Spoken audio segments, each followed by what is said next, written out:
BSc प्रथम वर्ष सामान्य हिंदी की कक्षा में हम गांधी जी से भेंट आत्मकथा पढ़ रहे थे। बाबू राजेंद्र प्रसाद जी द्वारा लिखी गई।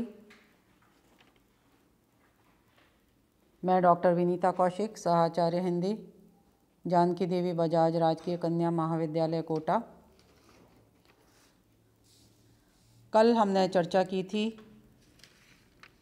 कि गांधी जी से भेंट जो आत्मकथा है वह जब तक हमने पूरी पढ़ी है वहाँ तक हमने समझा कि गांधी जी से प्रत्यक्ष रूप से एक वार्ता जो होनी चाहिए वो लेखक की भेंट एक अप्रत्यक्ष रूप से हुई है। मैं कल की जो हमने चर्चा की है उसके बारे में संक्षेप में पुनः बताना चाहूँगी। 1916 में कांग्रेस बड़े समारोह के साथ हुई। 1907 से दो दल हो गए थे, गरम पार्टी कांग्रेस से अलग हो गई थी और 1916 के सम्मेलन में एक मंच पर सभी एकत्रित हुए थे। महात्मा गांधी जी भी इसमें आए। 1915 में गांधी जी दक्षिण अफ्रीका से लौटकर आए थे और पूरे देश में भ्रमण कर रहे थे। बिहार का प्रतिनिधित्व बहुत अच्छी संख्या में था। कुछ लोग चंपारण से आए थे जिसमें देहाती किसान राजकुमार शुक्ल थे। उस समय नीलवरों, नीले गोरे जो थे उनके द्वारा देहाती किसानों को बहुत दुख पहुंचाया जाता था। अतः बाबू ब्रज किशोर जो चंपारण जिले की परिस्थितियों से निकटता से परिचित थे अपनी बात रखते थे। पहली बार गांधी जी के समक्ष इस कांग्रेस सम्मेलन में चंपारण की समस्या रखी गई थी। और भी कई प्रस्ताव रखे गए थे जो पारित किए गए। आत्मकथा में लेखक बाबू राजेंद्र प्रसाद जी लिखते हैं कि बिहार के प्रतिनिधि बाबू ब्रज किशोर गांधी जी के पास गए, तब वे उनके साथ नहीं थे, लेकिन राजकुमार शुक्ल ने गांधी जी को चंपारण आने के लिए राजी किया था। लखनऊ कांग्रेस के बाद गांधी जी कलकत्ते आए। राजकुमार शुक्ल को गांधी जी ने पत्र द्वारा कलकत्ते बुलाया, लेकिन पत्र विलंब से पहुंचा और गांधी जी से राजकुमार शुक्ल का मिलना नहीं हो पाया। गांधी जी ने राजकुमार शुक्ल को पुनः पत्र लिखा कि अखिल भारतीय कांग्रेस कमेटी की बैठक कलकत्ते में होगी, वहीं उनसे मिलना हो सकेगा। इस बैठक में लेखक भी उपस्थित थे। इत्तेफाक से गांधी जी की बगल में ही बैठे थे और लेखक को राजकुमार शुक्ल के साथ गांधी जी के साथ का जो पत्र व्यवहार था वह भी पता नहीं था। और लेखक लिखते हैं कि मैं किसी से ज़बरदस्ती जान पहचान करना नहीं जानता था, क्योंकि लेखक लिखते हैं कि ये उनका स्वभाव नहीं था। सो गांधी जी के साथ उनकी कोई बात नहीं हुई। कमेटी प्रेसिडेंट श्री अंबिका चरण मजूमदार ने बहुत जोर देकर गांधी जी को कांग्रेस मंत्री पद के लिए आग्रह किया, लेकिन गांधी जी ने कोई भी पद लेने से इनकार कर दिया। इस कमेटी की मीटिंग के पश्चात गांधी जी राजकुमार शुक्ल के साथ सीधे पटने चले गए। लेखक की गांधी जी से कोई व्यक्तिगत वार्ता नहीं हुई। गांधी जी भी नहीं जानते थे कि लेखक बिहार के हैं। गांधी जी को लेखक के यहाँ ठहराने की भी बात थी, लेकिन लेखक को यह भी पता नहीं था, क्योंकि राजकुमार शुक्ल ने इन सब के बारे में उन्हें नहीं बताया था।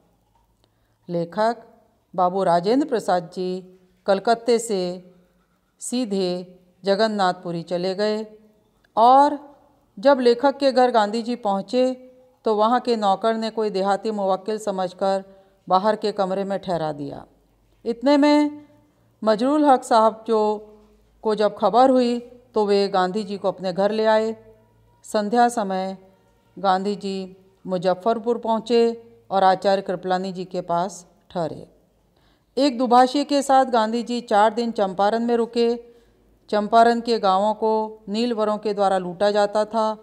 इसके लिए कलेक्टर को जब गांधी जी के आने की खबर हुई तो उसने हुक्म दिया कि गांधी जी जिला छोड़कर चले जाएं।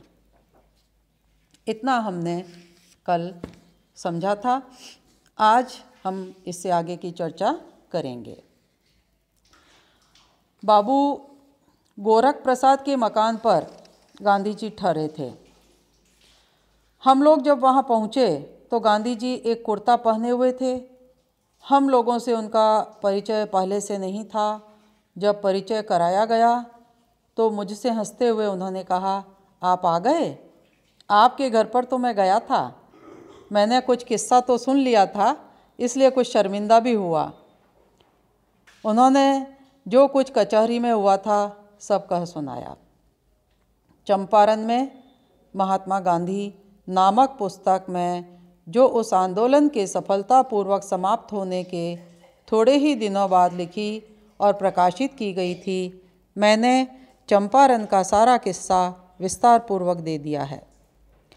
यहाँ केवल अपने संबंध का ही जिक्र करना चाहता हूँ। लेखक ने यहाँ पर स्पष्ट कर दिया है कि मैं यहाँ पर जो बात कहना चाह रहा हूँ वह सिर्फ गांधी जी से किस प्रकार से भेंट हुई, किस प्रकार से मिलना हुआ, यही बात प्रमुखता से मैं लिखना चाह रहा हूँ।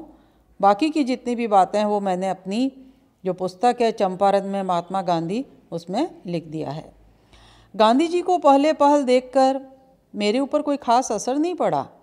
मैं चंपारण का हाल थोड़ा बहुत जानता था, पर अधिकतर बाबू ब्रज किशोर को की आज्ञा मानने के लिए ही शुरू में वहाँ गया था।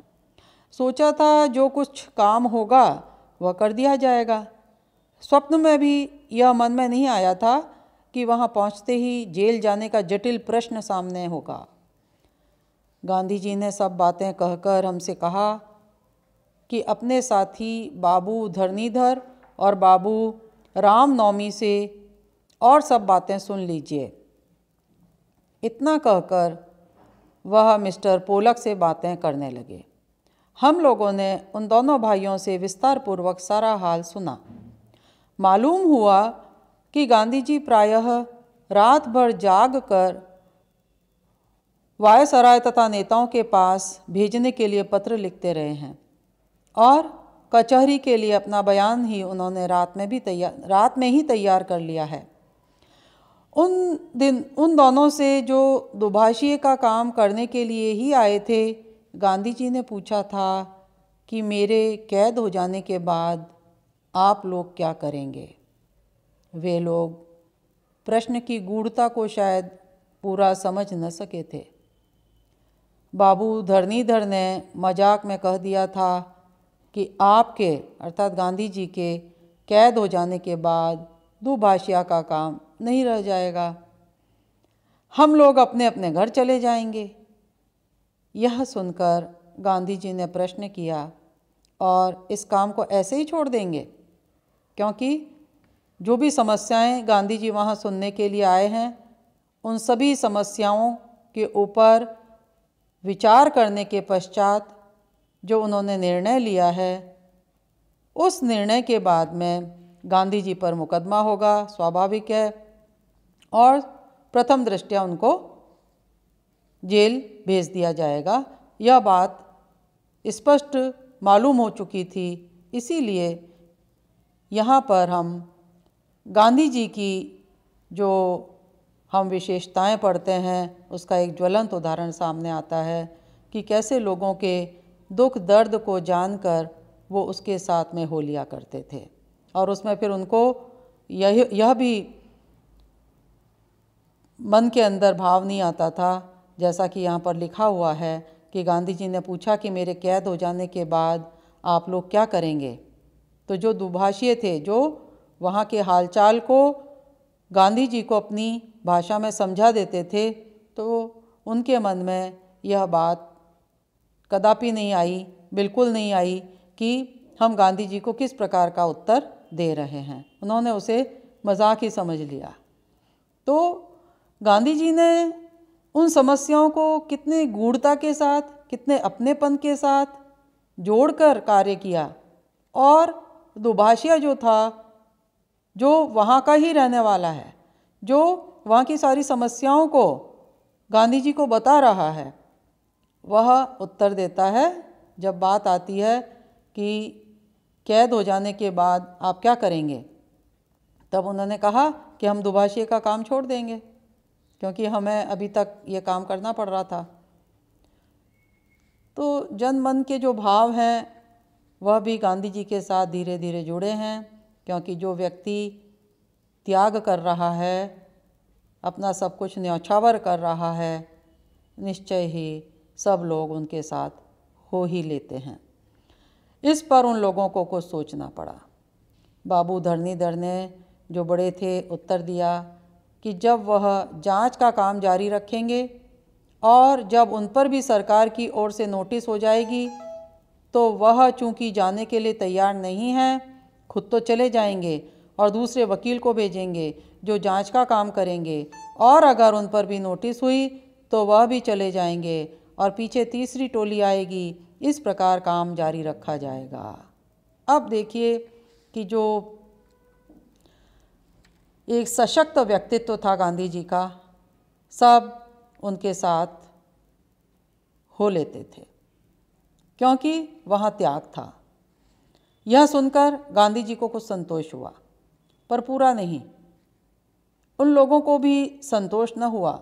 वे लोग रात को सोचते रहे कि यह आदमी न मालूम कहाँ से आकर यहाँ के रयातों के कष्ट दूर करने के लिए जेल जा रहा है, और हम लोग जो यहाँ के रहने वाले होकर रैयतों की मदद का दम भरा करते हैं, इस तरह घर चले जाएं, यह अच्छा नहीं मालूम पड़ता।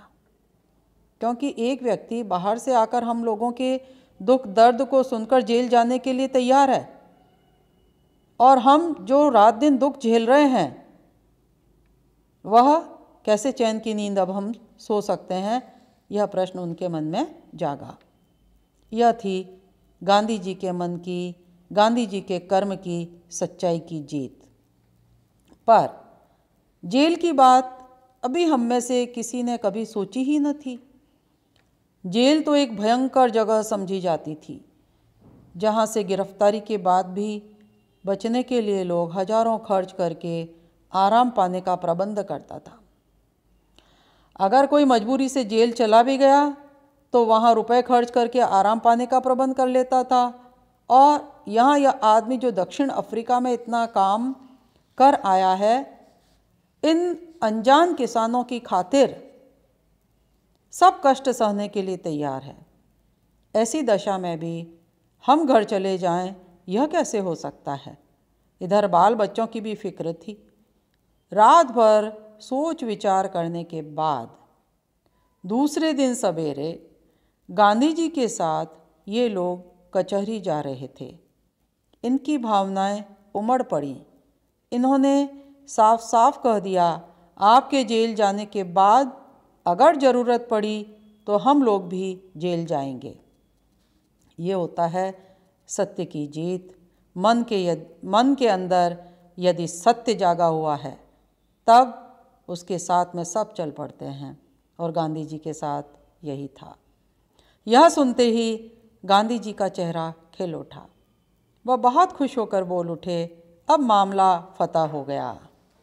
वहाँ पहुँचते ही सारी बातें हम लोगों ने उन दोनों भाइयों से सुनी। अब तो हमारे सामने भी जेल जाने का प्रश्न आ गया। लेखक लिख रहे हैं, अब हम लोगों ने तय कर लिया कि ज़रूरत पड़ने पर हम भी जेल जाएंगे। यह निश्चय गांधी जी को हमने सुना दिया। उन्होंने कागज़ कलम लेकर सबके नाम लिख लिए। हम लोगों को कई टोलियों में उन्होंने बांट दिया। यह भी तय कर दिया कि ये टोलियां किस क्रम से जेल जाएंगी। पहली टोली के सरदार मजरूल हक साहब थे, दूसरी बाबू ब्रजकिशोर, एक टोली का सरदार मैं भी बनाया गया, लेखक बाबू राजेंद्र प्रसाद जी एक टोली के सरदार बनाए गए। ये सारी बातें वहाँ पहुँचने के 3-4 घंटों के अंदर ही तय हो गईं। मुकदमे में 3 या 4 दिनों के बाद हुक्म सुनाया जाने को था। उस दिन गांधी जी जेल जाने वाले थे। मजरूर हक साहब के हाथ में कोई मुकदमा गोरखपुर में था। वह वहाँ चले गए ताकि मामला ख़त्म करके उस दिन के पहले ही वापस आकर नेतृत्व करेंगे। बाबू ब्रज किशोर भी अपने घर का प्रबंध करने के लिए दरभंगा चले गए।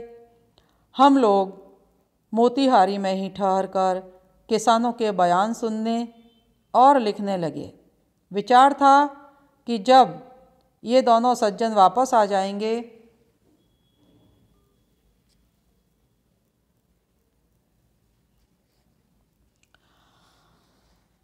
वहाँ पहुँचते ही ये सारी बातें हम लोगों ने उन दोनों भाइयों से सुनी। अब तो हमारे सामने भी जेल जाने का प्रश्न आ गया। हम लोगों ने तय कर लिया कि ज़रूरत पड़ने पर हम भी जेल जाएंगे। यह निश्चय गांधी जी को हमने सुना दिया। उन्होंने कागज़ कलम लेकर सबके नाम लिख लिए। हम लोगों को कई टोलियों में उन्होंने बांट दिया। मुकदमों में 3-4 दिनों के बाद हुक्म सुनाया जाने को था। उस दिन गांधी जी जेल जाने वाले थे। मजरूल हक साहब के हाथ में जो मुकदमे थे वो गोरखपुर चले गए और ब्रज किशोर बाबू भी अपने घर का प्रबंध करने के लिए दरभंगा चले गए। अब मोतिहारी में लेखक कहते हैं कि हम लोग मोतिहारी में ठहर कर किसानों के बयान सुनने और लिखने लगे। विचार था कि जब ये दोनों सज्जन वापस आ जाएंगे तब हम लोग भी एक एक करके घर जाएंगे और घर के लोगों से मिलजुल कर जेल यात्रा की तैयारी करके लौट आएंगे। गांधी जी ने अपनी आत्मकथा में लिखा है कि इससे वह संतुष्ट हुए थे और उसी दिन से बिहार के प्रति उनका बहुत प्रेम हो गया और हम लोग उनके विश्वास पात्र बन गए। गांधी जी ने भी अपनी जो आत्मकथा लिखी है उसमें उन्होंने इस प्रसंग का वर्णन किया है। लेखक यहाँ पर यह कहना चाह रहे हैं। चंपारण की जांच शुरू हो गई। हजारों की तादाद में किसानों ने बयान लिखवाए। शायद 20-25 हज़ार बयान हम लोगों ने लिखे होंगे। तारीख के पहले ही मजिस्ट्रेट ने लिख भेजा कि सरकार के हुक्म से गांधी जी पर मुकदमा उठा लिया गया और उनको ज़िले में जांच करने की इजाज़त दे दी गई। जांच से पता चला कि जो कुछ जुल्म हमने सुना था वहाँ की परिस्थिति उससे कहीं अधिक बुरी थी। अगले अध्याय में इसका हाल संक्षेप में बताऊंगा। यहाँ पर इतना ही कह देना काफ़ी है कि पहली मुलाकात में ही हम लोग अपनी इच्छा से गांधी जी के फांस में फंस गए। ज्यों-ज्यों दिन बीतते गए उनके साथ केवल प्रेम ही नहीं बढ़ा, उनकी कार्य पद्धति पर विश्वास भी बढ़ता गया। चंपारण का कांड समाप्त होते होते हम सब के सब उनके अनन्य भक्त और उनकी कार्यप्रणाली के पक्के हामी बन चुके थे। यह जीत थी महात्मा गांधी के दृढ़ता की। यह जीत थी महात्मा गांधी के सत्य की। यह जीत थी महात्मा गांधी के कर्म की, कि जिस कर्म को वो करते थे उसको हृदय से किया करते थे। उसमें कोई बनावटी, कोई दिखावा नहीं था उसके अंदर। तो जो व्यक्ति दृढ़ता के साथ, दृढ़ता कौन देता है? सत्य। यदि हम ईमानदार होंगे, यदि हम सत्यता पर चल रहे होंगे, तब निश्चय ही हमारे साथ कारवां जुड़ता चला जाएगा।